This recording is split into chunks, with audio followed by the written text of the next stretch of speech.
Join us today as we look at the Pygmy Cypress that I got from Bob Scheinman.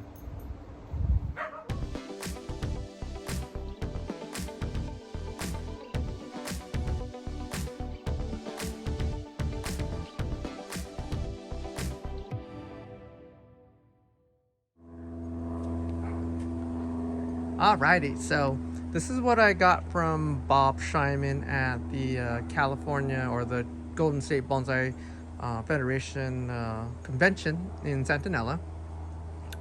So it is a Pygmy Cypress. It's found in the central coast of Northern California. It is a collected tree, and Bob Scheinman's renowned for that. If you look carefully, it has a lot of deadwood features. Like I picked one with a really unique design I had in mind. I was looking for a bigger tree, but it really lends itself to like a bunjin or literati style. It is a collected tree. You can see there's so what drew me was really there's a kink right there in the main trunk. Grows up, has really nice corky deadwood. Again, let me see if I can zoom in a little bit there. Our first branch is, or the apex actually has like a twist and another twist in it, so it's really cool.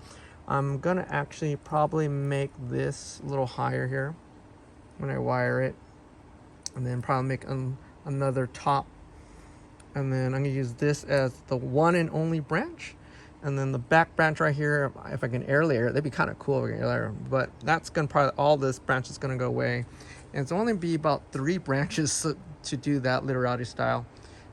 That's kind of the goal. Let's see if I can make that execute in the next couple months. The only problem is there's no back branching here, so I got to utilize I'm gonna utilize this branch as much as I can. I might have to put some severe bends in it just to compact that, make a nice little pad out of that one branch. It's in a great spot. I mean, that branch is a great spot. And then hopefully in a smaller pot in the next 4 or 5 years. I'm gonna play a quick video in a minute of Bob explaining how to take care of this tree, going from collection to a bonsai show pot. And that's something I'm gonna play right now. After styling, of course, you can talk about that, and I'll come back after that. Anytime. Okay, so it's pretty much when we collect them, we capture all the roots in the native soil and plant them, and there's a little bit of backfill. So what you want to do over a course of say 3 years, so like in January, February, you want to go in, take off about 1/3 of the circumference, Okay. and then backfill with soil again. Do the same thing the next year. And then the 3rd year, I always leave a little bit of the original soil with the tree itself. And then you go into a bonsai pot. So I say it's a 3 to 4 year process. But you can start styling it almost any time, like a juniper now. What's a fertilizing like schedule that you would use?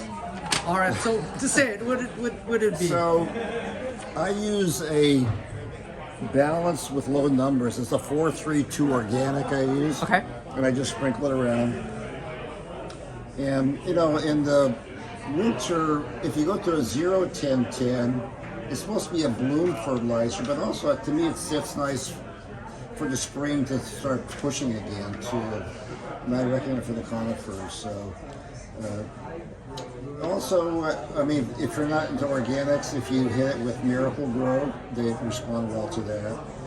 The key is do not let them dry out. The soil, original soil, is clay. It'll get hard as cement or really soggy in the winter. And when you have the heat where you are, you don't want to dry out. Okay. Yeah, so they're not forgiving like a lot of trees. If it dries out, it goes past a certain point. You're done? You're done, yes. Okay. So that's really important.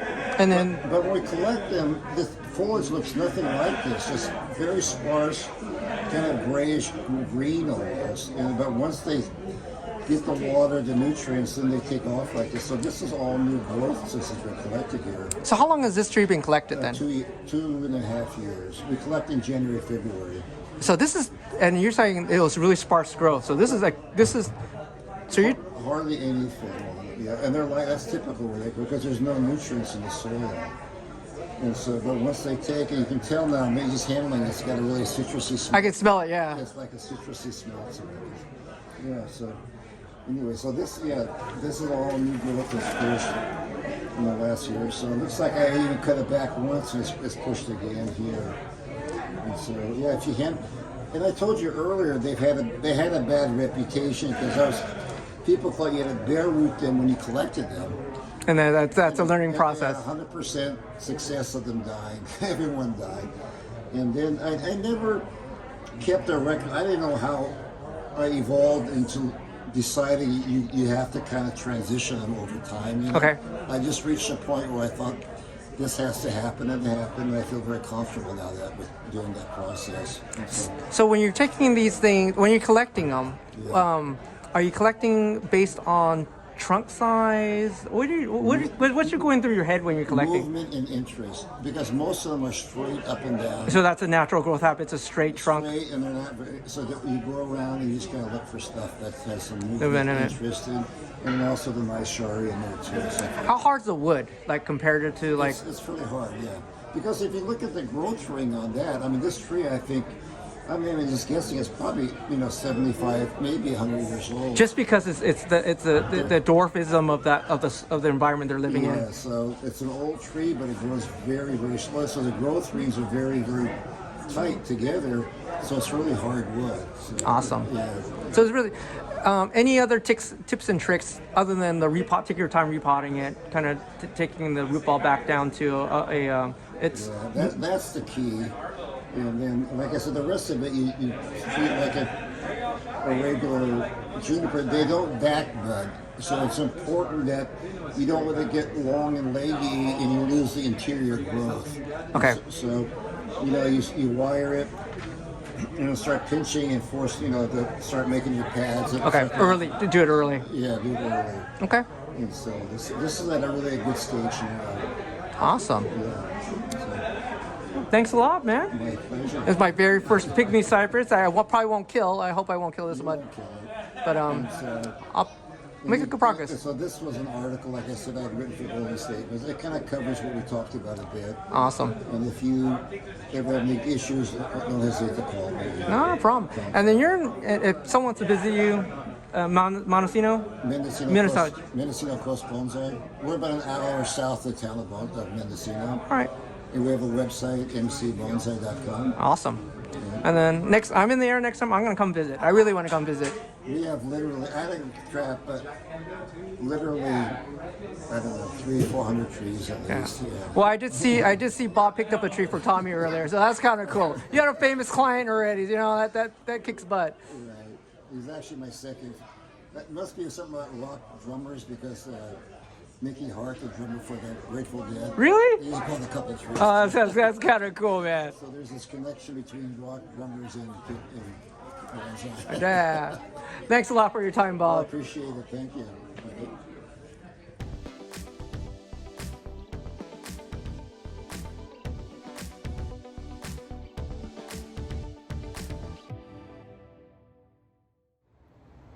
So there's a little information, Bob directly. I'll try to go to the Pacific Bonsai